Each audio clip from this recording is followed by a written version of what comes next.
This is according to Entertainment Weekly. Blake Lively slams Justin Baldoni claim that she tried to intimidate Taylor Swift into publicly supporting her. Baldoni's attorney has alleged that Lively threatened to leak text messages if Swift didn't stick up for her in the "It Ends With Us" legal battle. Wesley Stencil had posted this in this article. Look what you made her do. Blake Lively would beg to differ. Or rather, look what you made her do. Blake Lively would beg to differ. In her contentious legal battle with her "It Ends With Us" director and co-star Justin Baldoni, the actress has been accused by Baldoni's lawyer of threatening her mega famous friend Taylor Swift in an effort to get the pop star to issue a statement of support on her behalf. But Lively's own lawyer is vehemently denying the claim. The only thing about this that's a little bit confusing is so Taylor Swift had a song in that movie, and again, she had nothing else to do with the movie. She didn't direct it. She didn't have any creative control. She's not a producer. She's not like none of that.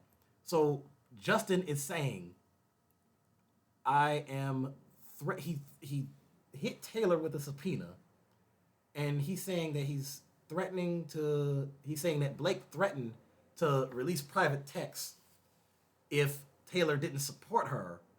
But if that's the case, then what's he upset with Taylor for? Again, part of it is confusing to me. This type of stuff is messy. It's crazy. Give me your thoughts on it in the comment section. So, Lively's attorney, Mark Gottlieb, said this is categorically false. That's what he said Wednesday in a statement provided to Entertainment Weekly. He says, we unequivocally deny all of these so-called allegations, which are cowardly sourced to supposed anonymous sources and completely untethered from reality. Last Saturday, Taylor Swift's representation at the law firm Venable, however that's pronounced, received a subpoena in the highly public legal dispute between Baldoni and Lively, a move that both Swift's and Lively's legal teams have requested to quash in the District of Columbia, arguing that the Cruel Summer singer is irrelevant to the case. Is that the name of the song she did, Cruel Summer? I think there's a TV show called Cruel Summer or something like that. I don't know. But Baldoni's lawyer, Brian Friedman, disagrees. In a letter sent to the judge Wednesday, which Entertainment Weekly has reviewed, Friedman argued that Swift is relevant to the case because she alleges that Lively asked Swift to delete correspondence between them and that Gottlieb attempted to intimidate Swift into publicly backing Lively. The letter did not include evidence for Friedman's claims, and representatives for Justin didn't immediately respond to Entertainment Weekly's request for comment. In Gottlieb's statement to Entertainment Weekly, he went on to say that this is what we have come to expect from Baldoni's legal team, who appear to love nothing more than shooting first without any evidence and with no care for the people they are harming in the process. Gottlieb also said Lively's team plans to imminently file motions with the court to hold these attorneys accountable for their misconduct here. A representative for Swift didn't immediately respond to EW's request for comment. Friedman's letter to the judge alleged that Swift's subpoena was justified because it aims to obtain discovery relating to witness tampering and evidence spoliation. He claimed that an unnamed source who is highly likely to have reliable information told Baldoni's team that Miss Lively requested that Taylor Swift delete their text messages and that Gottlieb contacted one of Swift's lawyers and demanded that Miss Swift release a statement of support for Miss Lively,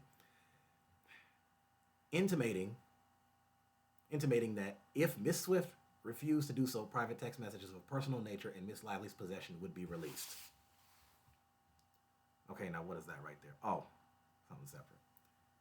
Friedman also alleged one of Swift's representatives addressed these inappropriate and apparently extortionate threats in at least one written communication transmitted to Mr. Gottlieb, and concluded that Swift's participation in the case could potentially uncover evidence of an attempt to intimidate and coerce a percipient witness.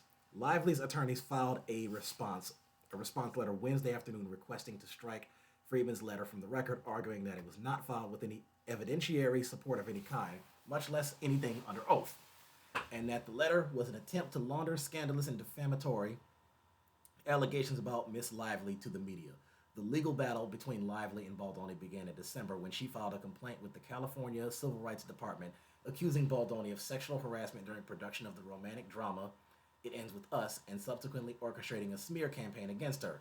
Lively later filed a lawsuit against Baldoni in New York federal court, and Baldoni countersued. A representative for Swift. Okay, hold on a second. Two more paragraphs here, or three more paragraphs here, actually. A representative for Swift recently blasted the singer's subpoena in the case, saying in a statement to EW, Taylor Swift never set foot on the set of this movie and was not involved in any casting or creative decisions. She did not score the film. She never saw, edit, or made any decisions. Okay, they're kind of repeating something that I said in the last video. She was on tour during that time, and she didn't even see the movie until a couple weeks after it was publicly released.